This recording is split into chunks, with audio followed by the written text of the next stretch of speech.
Cosmo has a complaint to make.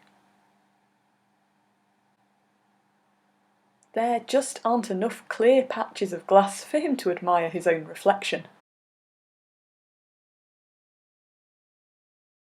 Even though it's only 5 days since I last cleaned the glass, it's really started to cover over again.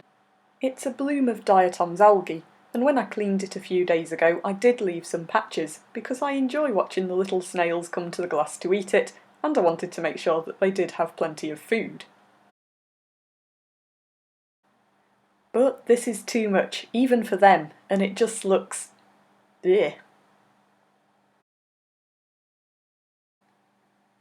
I think it might be time for a little midweek tank maintenance.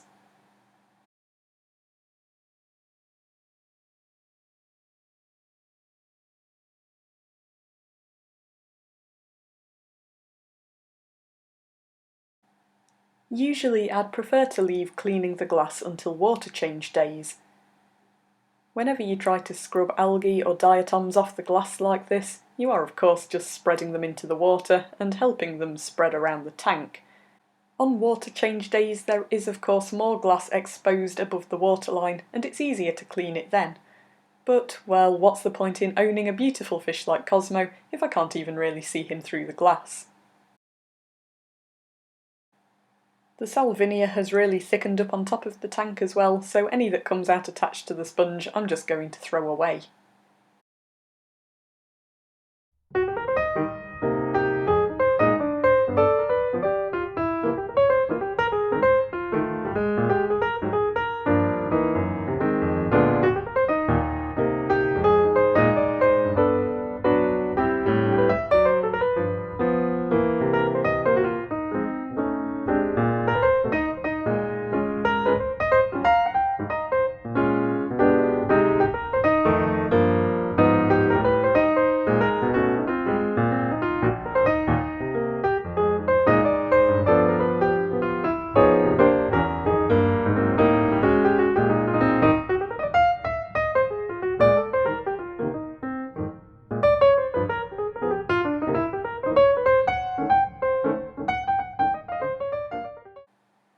When I put this floating salvinia into the tank originally, I knew it would grow fast, but really I can't believe how fast it does grow. I only took some out about 3 days ago, but already it's time to do it again. Even Cosmo's little yogurt pot feeding ring isn't immune to the spread of the salvinia. I think Cosmo's just checking out where he might be able to start building a new bubble nest. Another thing that needs some attention today is this little lily. I love it, but it started to melt away almost as soon as I put it in the tank. I think it's definitely starting to recover. Over the past few days it has started to send out lots of healthy new leaves, but I really do need to make sure I stay on top of removing the older ones that are melting away, otherwise they'll just rot and pollute the water, and they could also spread rot and damage to the rest of the plant.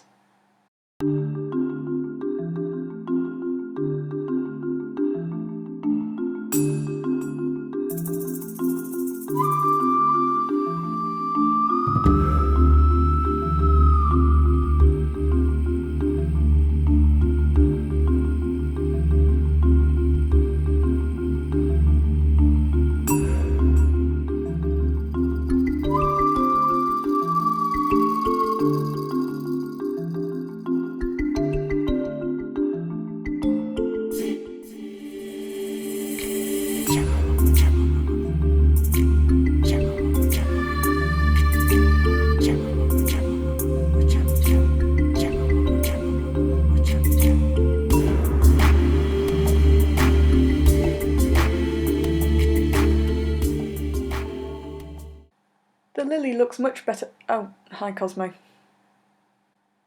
The lily looks much smarter now I've removed the damaged leaves. This is my favourite plant in the tank, so I really hope it manages to pull through and thrive. Well, after all that commotion, I think Cosmo deserves some food. I've left one of his pellets on the bottom of the tank here to soak for a few minutes, so it's nice and soft, and that's just how he likes them. We're still having to play a game of chase in order to get him to eat anything.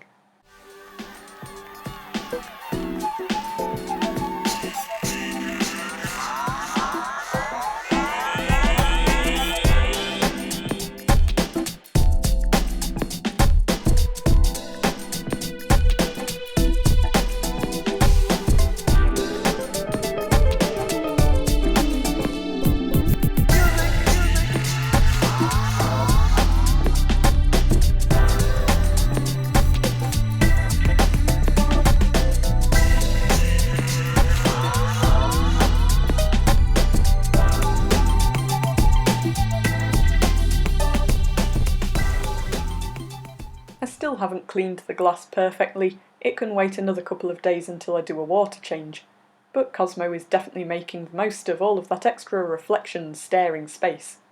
He's also really enjoying the extra breathing gaps in the salvinia.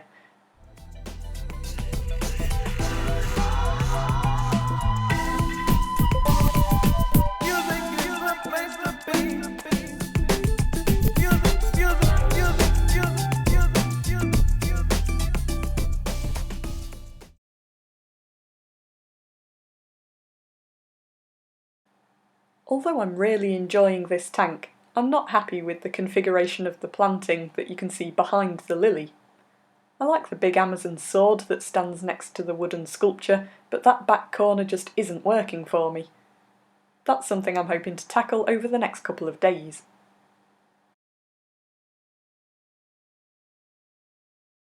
The Anubias that I added last week to grow with its leaves above the water seems to be doing quite nicely. I was a little worried about it because at the aquatics it had been growing completely submerged in the tank, so I thought it might need a while to acclimatise, but it seems to be doing fine.